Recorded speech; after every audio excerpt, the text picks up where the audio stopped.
Islam itu ada dan dibawa oleh Muhammad, diturunkan kepada Muhammad. Jadi bagaimana mungkin abang katakan bahwa Islam itu sudah ada sebelum Muhammad? Berarti abang menantang dong kesaksian dari Al-Quran abang sendiri yang mengatakan bahwa Nabi Muhammad itu pembawa Islam itu. Nah itu kira-kira bagaimana Bang Juma? Mohon pertanggungjawabannya begitu Bang Juma dalam menyampaikan hal ini. Baik saudara saya, gini.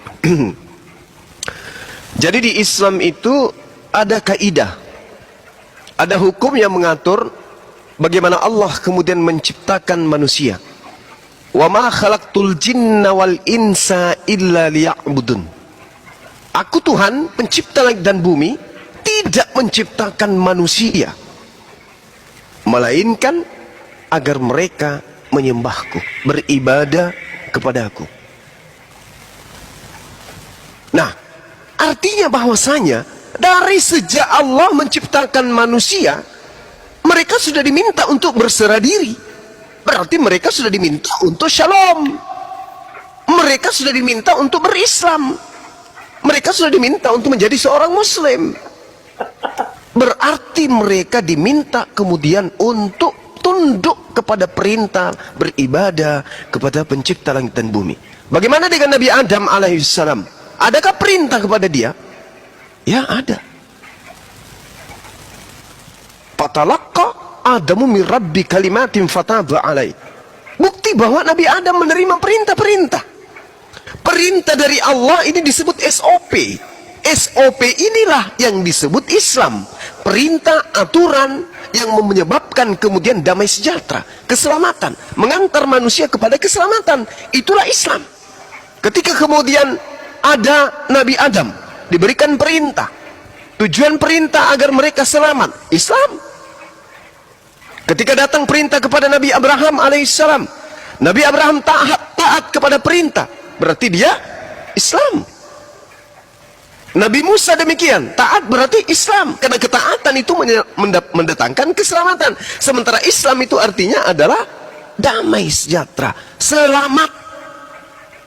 Nah, makanya di Al-Quran itu dikatakan, pada hari ini telah kusempurnakan agamamu. Telah kusempurnakan. Berarti sebelumnya Islam itu sudah ada. Nabi Adam bawa Islam, sempurna pada zamannya. Nabi Musa, Nabi Abraham, ada Islam. Nabi Nuh, ada Islam. Dan seterusnya. Nabi Isa, Yesus, ada Islam. Makanya Yesus mengatakan, Shalom alaihim. Shalom alaihim. Islam untuk kalian semua. Damai sejahtera untuk kalian semua. Baginda Rasulullah Muhammad SAW sebagai Rasulullah wa khataman nabiyyin, sebagai penutup para nabi, kemudian menyempurnakan ajaran agama Islam itu sendiri. Nah, ini yang perlu saudara pahami. Jadi Rasulullah tidak datang membawa Islam sendiri, tidak. Rasulullah datang menyempurnakan ajaran shalom, ajaran Islam, yaitu SOP yang Tuhan turunkan ke atas muka bumi untuk manusia taati. Siapa yang mentaati Islam, maka dia jatuh kepada derajat muslim. Muslim adalah oknumnya, Islam adalah SOP-nya. Jadi SOP itu adalah standar operasional yang harus dilakukan oleh manusia. Itu adalah aturan hukum, itu adalah aturan, ketentuan, ketetapan, dan hukum-hukum Tuhan. Yang menjalankan ketetapan hukum Tuhan itu disebut muslim. Yang ingkar terhadap ketetapan itu disebut kafir atau kufur. Nabi Musa datang bawa ketetapan, yes. Ketetapan ini disebut apa? Kedamaian, damai sejahtera. Siapa yang menjalankan hukum Taurat, maka dia akan memperoleh damai sejahtera. Siapa yang menjalankan hikmat pengajaran Nabi Isa, maka dia akan memperoleh damai sejahtera. Damai sejahtera pada masanya masing-masing. Ketika kemudian baginda Rasulullah SAW itu datang, maka dia datang menyempurnakan hukum-hukum Tuhan, dan yang taat kepada hukum Tuhan itu disebut muslim. Nah, ini perintah, ini kaidah, Bung. Wa qulil ladzina utul kitaba, ini jelas. Dan katakanlah kepada orang-orang yang telah diberi kitab, yang telah diberikan Alkitab, dan kepada orang-orang yang tidak mengetahui kitab-kitab terdahulu, alias umat yang ummi, apakah kamu mau masuk Islam?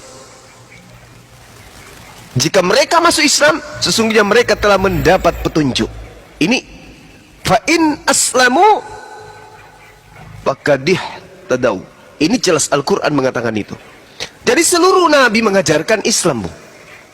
Mengajarkan damai sejahtera. Yesus mengajarkan damai sejahtera. Artinya Yesus mengajarkan Islam. Rasul Muhammad SAW sebagai penutup mengajarkan, menyempurnakan semua aturan-aturan Tuhan, yaitu adalah Islam. Seperti itu, saudara saya Immanuel.